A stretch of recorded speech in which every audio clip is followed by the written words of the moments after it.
Hey guys, and welcome to the first video on this channel about heat and energy. And this video is basically a completely new topic, and I'll just like to introduce this topic a little.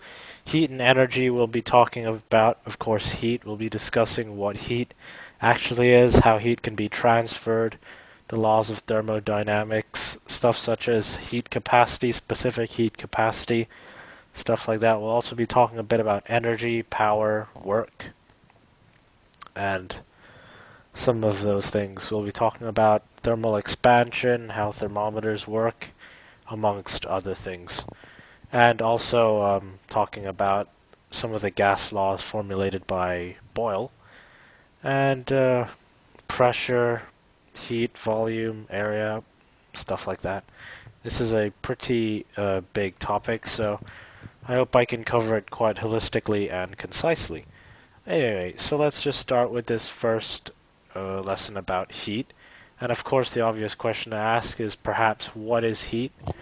There are tons of definitions for heat, but the definition we settled with is the energy which causes particles to vibrate in random motion.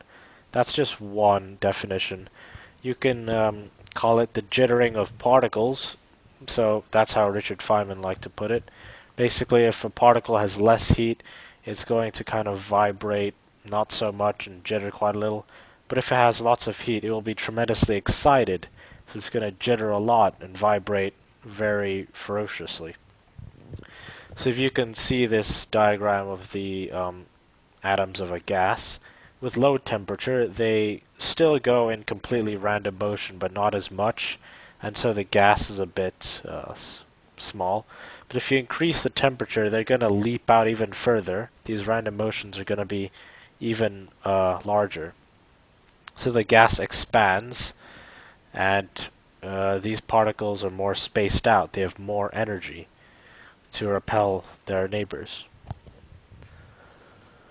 Okay, so let's take a look at the unit measurement for heat or heat levels. First of which is degrees Celsius, and this is traditionally used in most parts of the world except the US. And the Celsius scale is an absolute. So that means 0 degrees Celsius does not mean a lack of heat. There's still lots of heat at 0 degrees Celsius. But this scale is formulated because water boils at 100 degrees Celsius and freezes at 0 degrees Celsius. The next is the Fahrenheit scale, or Fahrenheit, which you should be much more familiar with if you're from the US. And if you want to get Fahrenheit from Celsius, basically the Fahrenheit value is the Celsius value times 9 divided by 5 plus 32. So water boils at 212 degrees Fahrenheit and freezes at 32 degrees Fahrenheit. 100 times 9 is, sorry, wait a second. 100 divided by 5 is 20. 20 times 9 is 180. 180 plus 32 is 212, so that's a conversion. Likewise with 0, 0 times 9 is 0, divided by 5 is 0, plus 32 is 32. And the Fahrenheit scale is still not an absolute scale. So, for the majority of this topic, in fact perhaps for all of this topic, we'll be using the Kelvin scale because it is absolute. So 0 Kelvin denotes the complete absence of any heat energy, which we call absolute zero and is theoretically impossible. Now water boils at 373 degrees Celsius and freezes at 273 degrees Celsius. If you want to get Kelvin from Celsius, you simply add 273.15, or for now just 273, to the value, because the lowest temperature in all of existence, if we want to use this degree of accuracy, is minus 273 degrees Celsius. You literally cannot get lower than that. So if you imagine the sun at millions of degrees Celsius, we are actually pretty darn cold. So, alright, that's what we use to measure. But the main body of this video will be focused on this thing called heat transfer, which I'll explain a bit later. For now, let's just talk about friction, in which friction converts kinetic energy into heat energy when bodies are touching each other, basically. And both bodies experience this. They're both slowed down because they lose kinetic energy, and they both heat up because they gain kinetic energy. That's why when you shoot a bullet into the air around it actually gets hotter, because the kinetic energy of the bullet is being used up and heat energy is caused. Now, this does not break the rule of the conservation of energy, because kinetic energy is simply being transformed into another form, heat energy. Alright, now let's look at the three main types of heat transfer. There is conduction, which is most apparent in solids and solid conductors. Convection, which only really happens in liquids and gases. It can still happen in solids, but this is extremely rare. And radiation, which is basically the only kind of heat transfer which can pass through no medium, which can pass through a vacuum. Okay, well, first let's talk about conduction. So what exactly is conduction?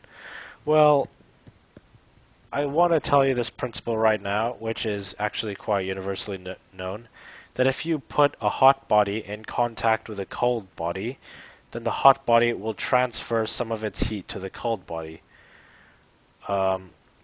This little diagram thing I drew might be a bit misleading, but that's what it means. A hot body sends its heat to the cold body, and so the cold body heats up and the hot body cools down. And this happens until they are both in thermal equilibrium, which basically means they're both at the same temperature, if that's a simplified definition. So, yeah, if there's a temperature imbalance, action will take place until there is a temperature balance. So now, if we look at these atoms as being the bodies, if we put a fire at one side, let's say we put the heat source on the left, then that will excite the atoms on the left. But since the atoms will come in contact with the atoms right next to them, they will transfer their heat. And this continues on throughout the entire material, theoretically. Except this takes absolute ages. This process of conduction in something like a brick wall is practically non-existent. That's why we call it not a conductor of heat. So, how come metals conduct heat so well? How come if you stick a fire on one side of the metal and touch it on the other end, it will feel so hot? Well, that's because of this property of metals right here, which are they have delocalized electrons, or electrons which are not bound to any atom. This means that these electrons are free to move around the entire substance, whereas these atoms are kind of locked in place according to their vibrations in a solid.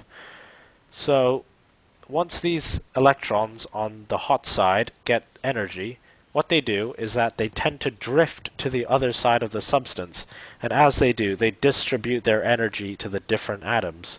So this way, electrons are the carriers of the heat energy, and they transport them to the different atoms and give each of them a fair share. So this is how the heat can be distributed in a metal much more easier than it can be in a non-conductor. And this is why metals conduct heat. And also, if you've realized, sometimes when you touch a metal, it feels cold. This is simply because it's conducting the heat from your hand. It's literally sucking the heat from your hand and sending it throughout the metal, which is why it feels cold. Alright, so that's conduction. Now let's talk about convection. I want to show you this next principle, which is that in the presence of any gravitational source, less dense particles tend to rise, they tend to drift away from it, whereas denser particles fall. That is, if both dense and less dense particles exist in that state.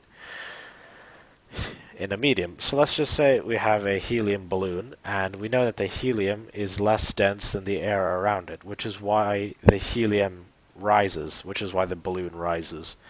If we put air inside the balloon, then it won't rise because the density is the same. In fact, it'll probably fall because of the weight of the material of the balloon. And if we put a brick inside the balloon, or example, some cement, then it's definitely going to fall because it's much more dense than the air around it. It's all due to the medium, which is why whereas you might fall through the air, due to buoyancy, you might not fall through the water. Alright, so in convection, what exactly happens? Well, let's say you wanted to get some heat distributed throughout a room, for example, or you wanted using air conditioning to cool the room. You'd want to put the heat source right at the bottom, because what happens is as it heats the particles become less dense, they become more sparse due to our explanation of heat, they stretch out, so they tend to rise. And when they do rise, what they do is they push down the less dense particles so that they get their chance to experience the heat, get the energy, and then rise. What happens is that you get this kind of circulatory system, because once the hot particles reach the top, they're not as hot anymore, and instead the cold particles, which have now received their heat from the heat source, become hotter. So this constant circulation just kind of occurs until you take away the heat source, and this kind of happens in perpetual motion unless the heat source is taken out. Okay, so that's for heat. What about if you want, for example, some kind of aircon device? Well, you put it at the top because of the exact same principle. Because then the dense cold particles will fall down, pushing the less dense particles upwards so that they can, so that any person below can experience the cold air. And then the hot air can also become cold, but then by that time the cold air will have gained some heat, so that it will rise, and once again this perpetual cycle ensues unless the source is taken out. So that's convection. And if you realize conduction through electrons is actually a convection of the electrons, because as the excited electrons are going to the other side, that pushes some of the unexcited electrons to the hot side. So yeah, that's quite interesting. Alright, the third one I will explain, and the last one, is radiation. And radiation is special in which it can be transmitted through a vacuum. And this third principle will show you is that electromagnetic waves transfer energy. And they can also be absorbed or emitted by atoms, which is related exactly to the Bohr model of the atom, which will be explained in the much later quantum mechanics chapter. So what happens is that these electromagnetic waves propagate through space, and when they come in contact with an atom, the atom absorbs the wave, and so it gains heat because of the wave. Basically, the wave gives its energy to an atom, making it more excited. And in this state of excitation, the atom can actually then shoot back out the electromagnetic wave, and it loses its energy. The energy is being formed into the electromagnetic wave. So that's radiation. That's how heat can be passed through a vacuum, and it can be passed from matter to matter without the need of a material medium in the middle. And that's generally why if you walk out into the sunlight, it feels extremely hot, because light, being an electromagnetic wave, transfers energy to your skin. Not just light, UV rays, infrared, other stuff like that. And that's why when you heat up something, it starts glowing, or shining red, or white hot, or something. That's why we say red hot, white hot, because at a certain temperature, they will start emitting those electromagnetic waves. And that's radiation. So yeah, that is the first in the heat and energy series. Thanks for watching, and the next video is going to be about heat capacity, latent heat, which will describe stuff like latent heat of vaporization, fusion, heat capacity, specific heat capacity, and stuff like that. So yeah, thank you very much for watching. Please ask some questions, comment, rate, subscribe if you want to. Anything to help you learn more. So yeah, have a good day, and I will see you next time.